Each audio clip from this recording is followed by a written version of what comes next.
Hi, and welcome to Living and Learning. Today we're going to talk about eating disorders, but with a special focus. We're going to talk about what schools and teachers and school counselors might be able to do to help prevent this illness and support the kids who are struggling with it in their environments. And this would be from kindergarten right through to high school. My name is Karen Kugel, and I'm the host of this show. And I have with me today Monique Bellefleur, who is a clinician and also the director of community education for MEDA. MEDA is the Multi-Service Eating Disorders Association located in Newton, Massachusetts. So let's just get started. Monique, what are eating disorders? Sure. So eating disorders are a serious mental illness. They're not a diet, they're not a fad, they're not a phase. And eating disorders involve someone's relationship to their food, body, and exercise. And they can look a lot of different ways. They affect a lot of different people. But in any case of an eating disorder, generally, the thoughts related to food and body image and exercise are all consuming for that person. And it prevents them from having kind of a normal and flexible relationship with food, body, and exercise. So Monique, when I think about our environment right now, I think about the media and the impact of body image and then the conflicting messages about food and eating. Can you talk a little bit about how schools can play an important role in interpreting that for students?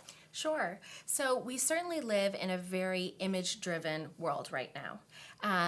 We're constantly bombarded by different images, whether it's on our phones, our computers, our TVs, and advertisements, right? We're always looking at different images, and they're usually of very idealized body types, right?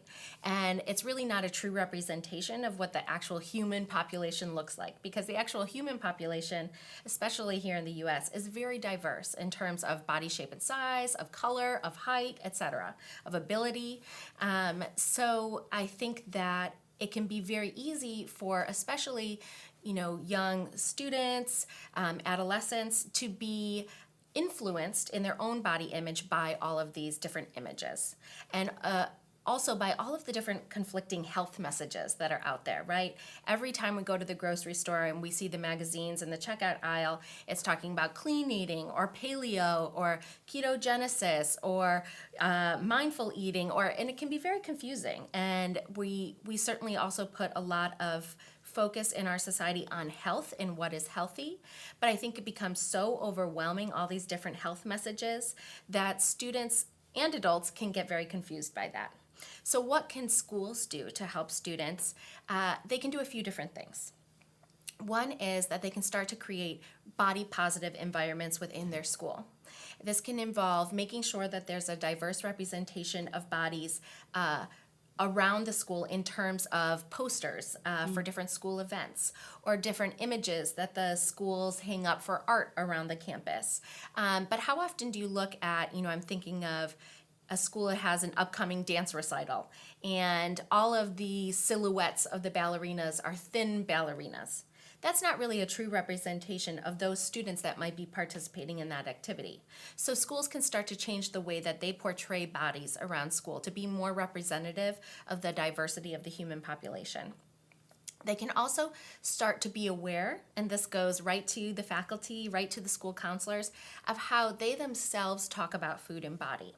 I mean, how many times do you walk into a staff room at a school and you might hear two teachers talking about their new diet or how they're trying to lose weight, or this new exercise that they're trying to do in order to change their body shape or size, and students really pick up on that. And they learn from us, the adults in their lives, about how to relate to themselves. So we need to be cognizant of how we talk about ourselves. Are we bashing ourselves and our bodies? Are we bashing other people's bodies? And we need to be aware that our students are hearing that. And not only do we feel worse when we're talking like that and having that negative dialogue, but our students feel worse as well. So schools can start to be aware of those two things in order to foster really body confidence and body positivity in their school.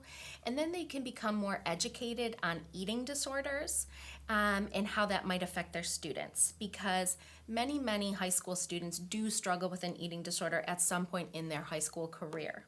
95% of people struggling with eating disorders are between the ages of 12 and 25. So middle schools and high schools and colleges are really prime institutions that can help people with eating disorders by being aware of the signs and symptoms, by being aware of how they can support students, whether that's knowing how to talk to a student about an eating disorder, knowing how to talk to a family about an eating disorder, and knowing about resources for helping that student and family. So what I would recommend is that the schools reach out to MEDA. We offer free presentations for school faculty on eating disorders and creating body positive environments. And we will come to your school, we will present to your staff and train them on how to really work with students and families where an eating disorder might be present, but also how to make the school more welcoming for all body types. I see. Okay. So I'm imagining that MEDA would go to a school and offer this to faculty and counselors and teachers. Do you offer, or can you offer, something that could also include students and Yep. parents as Yep. well as part of that Absolutely. community? Yeah. Absolutely. So we're happy to do presentations if it's open to the whole community, where teachers, So you can do students, that. and parents can come. The only issue is finding timing, right? Everyone has busy lives these days, so finding a time where everyone's available to come. And then we're always happy to come during the school day and present to students as well. And then for parents, we are hoping to be able to create a parent webinar in the future, because we know it's hard for parents to get to a presentation after work, after making dinner for their kids and all that. So we hope to be able to create a parent webinar in the future. So keep your eyes open for that on our website. Definitely. Okay, so the best way for schools, and by the way, are these just schools in Massachusetts, or can anyone anywhere contact MEDA? Anyone, anywhere can always give us a call and talk to us. We are a small staff, we're a small nonprofit. If you call us, one of the clinicians at MEDA are going to answer the phone.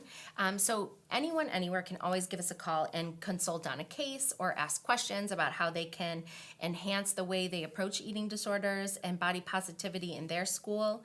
We can't necessarily travel anywhere to give a presentation. We can travel in most places in Massachusetts to give a presentation, but we're always happy to consult over the phone. I see. And the website address to go to is? Sure.